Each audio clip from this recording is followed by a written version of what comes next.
अस्सलाम वालेकुम। अगर आपने लिथियम बैटरी सोलर इन्वर्टर के साथ कनेक्ट की है तो आपने उसके साथ BMS केबल लाजमी अटैच की होगी। अगर आपने उसके साथ BMS यानी बैटरी मैनेजमेंट सिस्टम वाली केबल इंस्टॉल की हुई है तो फिर आपका जो इन्वर्टर है वो ऑटोमेटिकली डिसाइड करेगा कि आपकी बैटरी की चार्जिंग और डिस्चार्जिंग के पैरामीटर्स कैसे सेट करने हैं। ठीक है, वो ऑटोमेटिकली सेट हो जाते हैं। अगर आपने BMS केबल नहीं यूज की या फिर आपका इन्वर्टर जो है वो बैटरी के साथ मैचिंग नहीं हो रही, उसकी वो सपोर्ट नहीं कर रहा लिथियम बैटरी को, तो फिर आपने क्या करना है, बैटरी टाइप में USC सिलेक्ट करना है और बैटरी के जो पैरामीटर्स हैं वो आपने अपनी मर्जी के यूजर कस्टम डिफाइन करने हैं। उसमें सबसे पहले जो है वो अम्पेयर्स की सेटिंग है। अम्पेयर्स में आपने क्या करना है, इसमें आपने वैसे ही अम्पेयर्स की सेटिंग करनी है जैसे आप कोई भी नॉर्मल या ट्यूबुलर बैटरी की करते हैं। इसमें आप ये कर सकते हैं कि अगर आप 200 एम्पेयर आवर की बैटरी को 20 एम्पेयर से चार्ज करवाते हैं, अगर आपकी ट्यूबुलर बैटरी है, तो इसमें अगर आप लिथियम बैटरी यूज कर रहे हैं वो 200 एम्पेयर आवर की है, तो फिर आप उसके लिए 30 या 40 एम्पेयर भी सिलेक्ट कर सकते हैं। आपकी लिथियम बैटरी जो है वो तेजी से चार्ज होती है और उसके एम्पेयर्स जो हैं इसके लिए आपको ज्यादा रखने पड़ते हैं। अगर आप कम एम्पेयर्स पे भी करेंगे तो आपकी बैटरी की हेल्थ के लिए ये बहुत अच्छी चीज है। अदरवाइज अगर आप ज्यादा तेजी से चार्ज भी करवाते हैं हाई एम्पेयर्स पे, तब भी आपकी बैटरी के खराब होने के चांसेस बहुत कम होते हैं। जैसा कि नॉर्मल या ट्यूबुलर बैटरियां जल्दी खराब हो जाती हैं अगर उनके एम्पेयर हम ज्यादा रखें तो। लेकिन अगर आप 100 एम्पेयर आवर की जो नॉर्मली आपको मिलती है मार्केट में बैटरी, उसके आप एम्पेयर 10 एम्पेयर रखने की बजाय 20 एम्पेयर भी रख देते हैं तो इसमें कोई हर्ज नहीं है। 30 एम्पेयर पे भी उसको चार्ज करवा सकते हैं। लेकिन कुछ लोगों ने इसके 40, 50 या फिर 60 या फिर 90 एम्पेयर्स भी रखे होते हैं जो कि बहुत ही डेंजरस है। उनकी बैटरी किसी भी टाइम ब्लास्ट हो सकती है, उनकी बैटरी जल्दी खराब हो सकती है, इसलिए उनको बैटरी की लाइफ कम मिलती है। इसलिए आप कोशिश करें कि अगर आप नॉर्मल बैटरी के हिसाब से एम्पेयर्स रखें तो आपके लिए ज्यादा बेस्ट रहेगा। जब भी आपने 100 एम्पेयर आवर की लिथियम बैटरी यूज करनी है तो आपने उसके 30 से ज्यादा एम्पेयर कभी भी नहीं सिलेक्ट करने। 30 एम्पेयर तक आपकी बैटरी सेफ रहेगी, उसके लिए ये बहुत ही सेफ पैरामीटर्स हैं। इसके बाद जो दूसरी मोस्ट इंपॉर्टेंट सेटिंग है वो है बल्क चार्जिंग वोल्टेज की सेटिंग। बल्क चार्जिंग वोल्टेज में आपने 48 वोल्ट की बैटरी बैंक के लिए आपने 57.6 वोल्ट रखने हैं। अगर आपके पास 24 वोल्ट वाली लिथियम बैटरी है तो इसके आपने 28.8 बल्क चार्जिंग वोल्टेज सिलेक्ट करने हैं। मार्केट में लिथियम बैटरी के ज्यादातर दो वेरिएंट ही अवेलेबल होते हैं, 24 वोल्ट और 48 वोल्ट। वैसे अगर आपके पास 12 वोल्ट वाला वेरिएंट भी है तो उसके आपने जो फ्लोट चार्जिंग वोल्टेज हैं वो आपने रखने हैं 14.0। इसी तरह से 24 वोल्ट का जो आपके पास लिथियम का बैटरी बैंक है उसके आपने 28.0 रखने हैं। और इसी तरह से अगर 48 वोल्ट वाला आपके पास बैटरी बैंक है तो उसके आपने 56.0 वोल्टेज रखने हैं फ्लोट चार्जिंग के।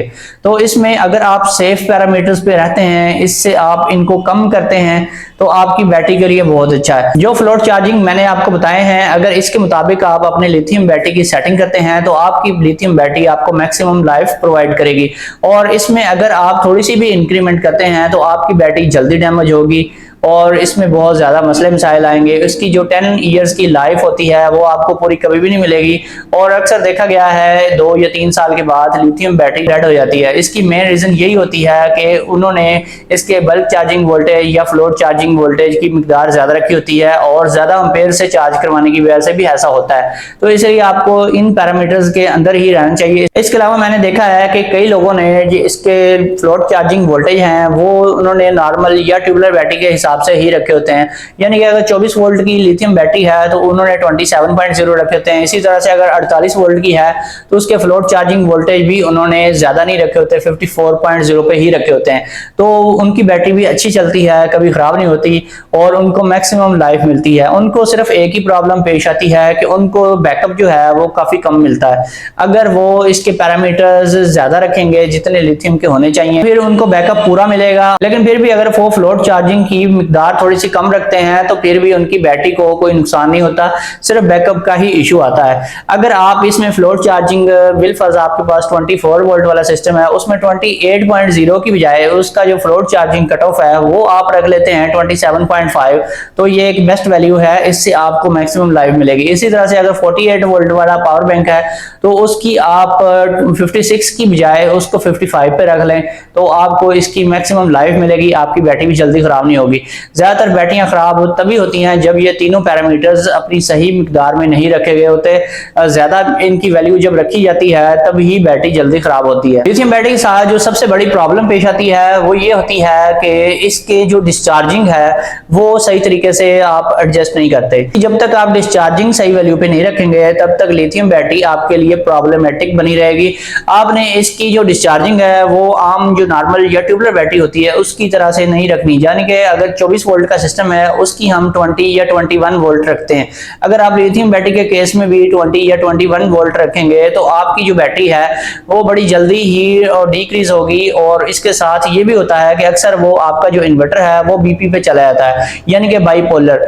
वो आपका जो इन्वर्टर है वो समझता है कि उसके साथ बैटरी अटैच ही नहीं की गई। खास तौर पे जब आप बैटरी को एक्सट्रीमली डिस्चार्ज करते हैं, उसको जब बिल्कुल डेड कर देते हैं, आपका सिस्टम बंद हो जाता है। जब दोबारा से आपकी जो वापडा है वो अवेलेबल होती है या फिर सोलर सिस्टम में इन होती है तो आपका जो इन्वर्टर है वो स्क्रीन पे बीपी का फॉल्ट देना शुरू कर देता है। आप समझते हैं कि बैटरी वाला ब्रेकर खराब है या फिर इसकी कोई वायर जो है वो कनेक्ट नहीं हुई, सब कुछ बिल्कुल ठीक होता है। लेकिन असल प्रॉब्लम यही होती है जिन लोगों ने इसकी डीपली डिस्चार्जिंग की सेटिंग रखी होती है उनके साथ ही मोस्टली ये फॉल्ट देखा गया है। इसके अलावा अगर 48 वोल्ट वाली बैटरी है उसको आपने डिस्चार्जिंग रखी हुई है 40 वोल्ट पे या फिर 42 वोल्ट पे, तब भी ये प्रॉब्लम आती है। अगर आप बीएमएस केबल लगाते हैं तो उसने इसकी डिस्चार्जिंग खुद ब खुद सेट कर लेनी होती है। अगर बीएमएस के बगैर आप लगाते हैं तो आपको जो मैंने पैरामीटर्स बताए हैं, एम्पेयर की सेटिंग, बल्क चार्जिंग की और फ्लोट चार्जिंग की, इसके अलावा चौथी जो सेटिंग है मोस्ट इंपॉर्टेंट है जो कि इसकी डिस्चार्जिंग की सेटिंग है। अगर ये भी आप ठीक कर लेते हैं तो आपको बीएमएस लगाने की कोई जरूरत नहीं है। आपके जो सारे पैरामीटर्स हैं वो बेहतरीन तरीके से कंट्रोल होंगे। आपने ये करना है कि इसकी डिस्चार्जिंग को ज्यादा नहीं रखना। जब आप इसकी 48 वोल्ट वाली लिथियम बैटरी की डिस्चार्जिंग 40 वोल्ट या 42 पे रखते हैं तो अक्सर आपने देखा होगा जब आपका सिस्टम बिल्कुल शट डाउन हो जाता है बैटरी लो होने की वजह से, तो उसके बाद जब दोबारा से ऑन होता है तो आपकी बैटरी जो है वो इन्वर्टर डिटेक्ट ही नहीं कर रहा होता, वो सेंस ही नहीं कर पा रहा होता। तो इसकी मेन रीजन ये होती है कि जो हमारी लिथियम बैटरी है वो 40 वोल्ट तक जब हम उसको डिस्चार्ज करते हैं तो एक्चुअली वो 40 वोल्ट तक डिस्चार्ज नहीं होती, वो कुछ ज्यादा ही डिस्चार्ज हो जाती है।